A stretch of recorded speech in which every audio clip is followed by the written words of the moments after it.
What is up, guys? Yash here with the first vlog on my channel. I'm going to show you today my entire journey from Bhopal to Prague, Czech Republic via Hyderabad and Dubai. I will be explaining each part of my journey with a voiceover about everything I did in this trip to get to my destination. It's going to be a long video, so grab a drink, grab some snacks, and बिना किसी रुकावट के आइए शुरू करते हैं। मेरी पहला पार्ट जर्नी का भोपाल रेलवे स्टेशन से शुरू हुआ। यहाँ से मैंने अपनी यात्रा की शुरुआत की राजधानी एक्सप्रेस पे। कोविड ख़त्म होने के बाद मानना पड़ेगा खाने की क्वालिटी काफ़ी इम्प्रूव हो गई है।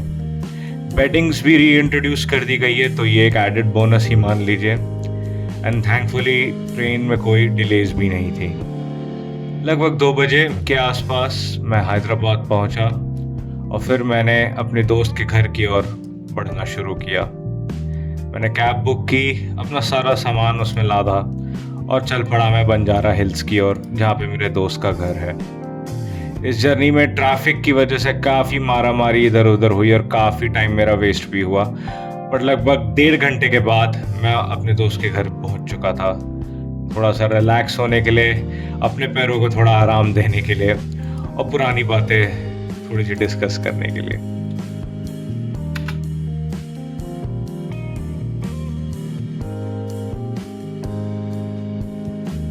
फ्रेशन अप होने के बाद और पुरानी आदत ताज़ा करने के बाद हम बाहर निकले खाना खाने।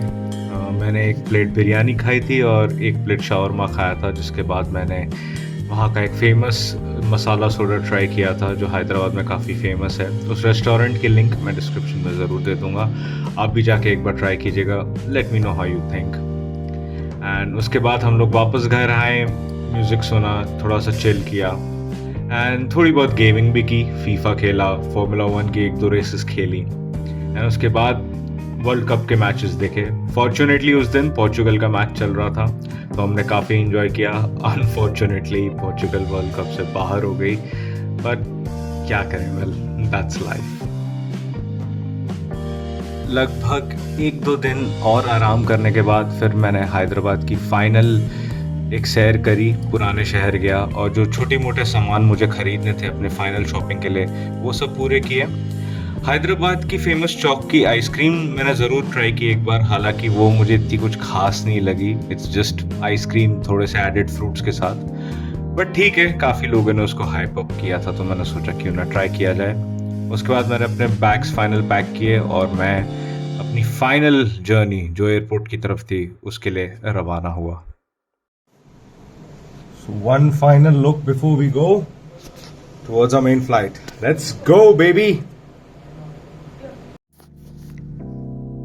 एयरपोर्ट की कैब में काफ़ी डिस्ट्रप्शंस हुए थे, क्योंकि कोई वीआईपी की कॉन्वॉय की वजह से बहुत जगह पे ट्रैफिक अटक रहा था। लकीली हम इंडियंस की आदत ये रहती है कि कोई भी जर्नी पे जाने से पहले हम 2-3 घंटा पहले ही जगह पे पहुंच जाते हैं। सो ये एक मेरी आदत बहुत काम लाई। एंड हम लोग जो एक या 1.5 घंटे में सफ़र तय करते हैं हैदराबाद एयरपोर्ट के लिए, वो हमने कम से कम 2 से 2.5 घंटे लग गए हमें। Fortunately we still reached on time and हम लोग आराम से चेक इन कर पाए। मेरी फ़्लाइट 3 बजे के आसपास की थी रात की, टू दुबई। एंड एक बहुत डिसअपॉइंटिंग और शॉकिंग चीज़ मैंने नोटिस की, जो मैं आपको थोड़ा आगे बताने जा रहा हूँ, जिसके वजह से मेरे को काफ़ी डिसअपॉइंटमेंट जगी कि हमारे देश में इतने बड़े एयरपोर्ट्स होने के बाद भी कुछ चीज़ों की प्रिपरेशन बहुत गलत तरीके से की गई थी, जो मैं आगे चल के आपको इस वीडियो में बताने जा रहा हूँ। अभी के लिए इस राइड को और आगे के दृश्य को एंजॉय करें। Thank you.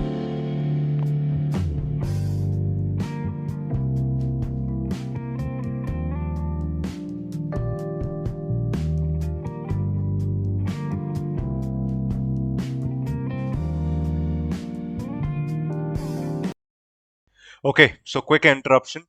जो चीज़ मैं आपको बताने जा रहा था वो एक बड़ी डिस्टर्बिंग और डिप्रेसिंग सी चीज़ है कि हमारे इंटरनेशनल टर्मिनल जो हैदराबाद एयरपोर्ट पे है, उसमें रात की अगर आपकी फ्लाइट है तो आई सजेस्ट कुछ खाने का पैक करा के ले जाना अपने लिए, क्योंकि वहां पे एक भी रेस्टोरेंट नहीं खुला था। बीइंग कम्प्लीटली ऑनेस्ट, सिर्फ एक रेस्टोरेंट खुला हुआ था, उसमें भी लाइक 1-1.5 घंटे की रश थी।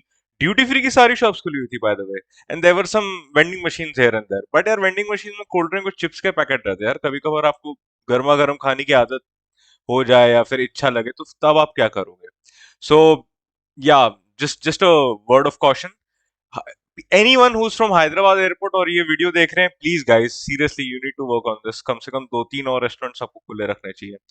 Having said that, back to the video, no more interruptions.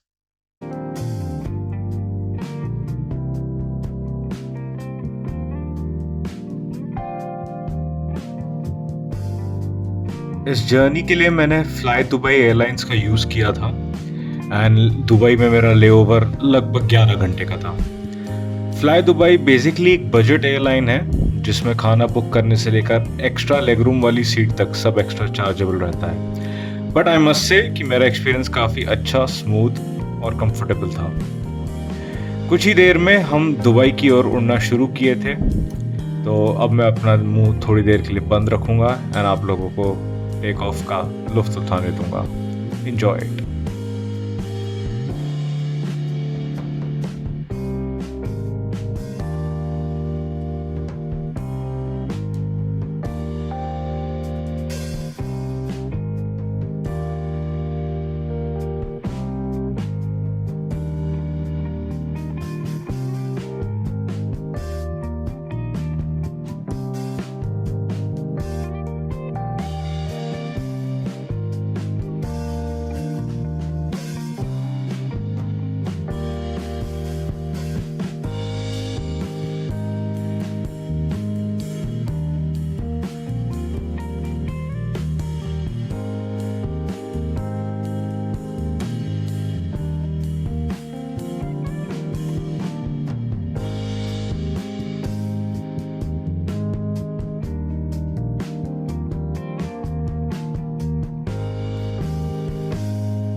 अब आइए ज़रा इन फ्लाइट खाने की बात कर ली जाए।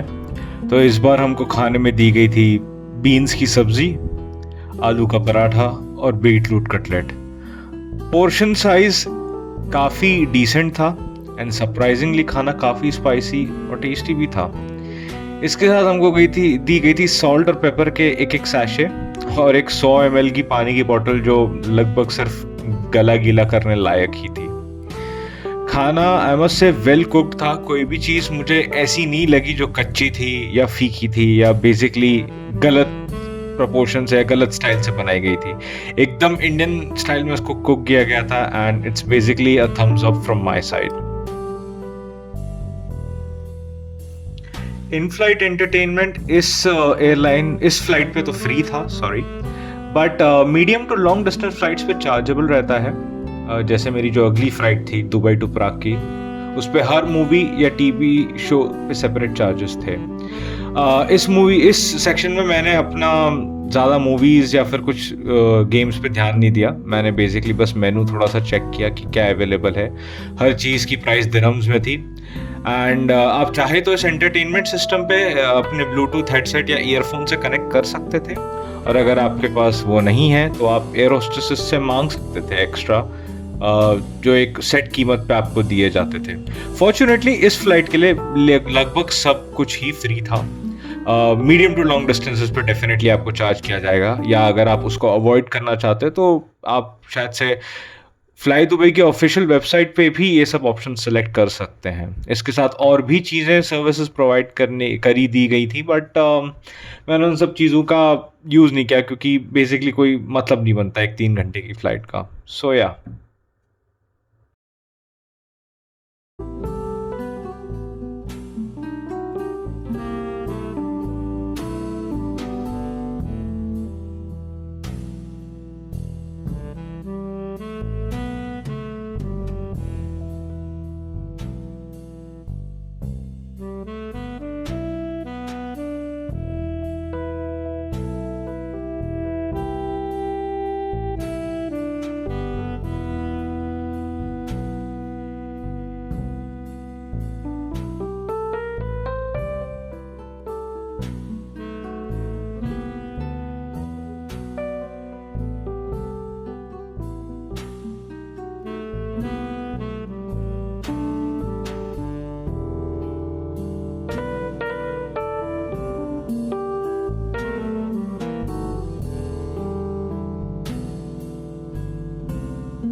दुबई में लैंडिंग के बाद मैं टर्मिनल 3 की ओर चलना शुरू किया एंड बहुत ज़्यादा रश था because of the Qatar world cup. सारी फ्लाइट्स कतर के लिए डायरेक्टली की जगह दुबई में रीडायरेक्ट की जा रही थी, जिससे ट्रैफिक काफ़ी ज़्यादा बढ़ गया था लोगों का।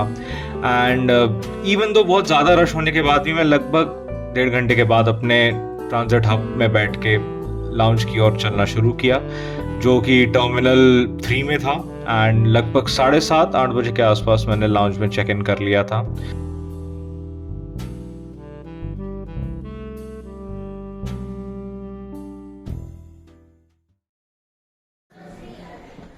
तो भाई ये है यहाँ का लाउंज, प्लाजा प्रीमियम नाम से, और अगले 6 घंटे के लिए ये जगह अपनी।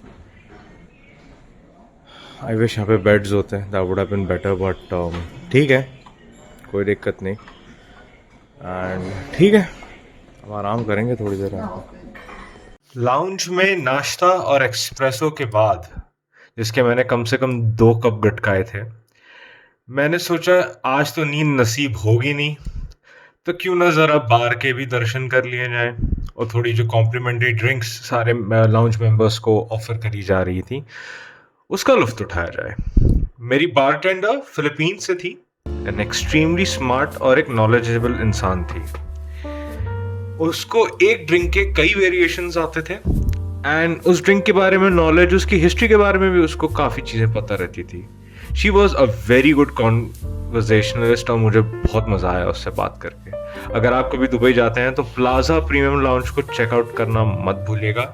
ये वीडियो बिल्कुल स्पॉन्सर्ड नहीं है, तो टेंशन ना लें। 2-3 मार्टिनीज के बाद मैं अपने गेट की ओर बढ़ा और प्राग की फ्लाइट के लिए चेक इन कर लिया। इस बार के खाने से मैं काफ़ी डिसअपॉइंट हुआ था।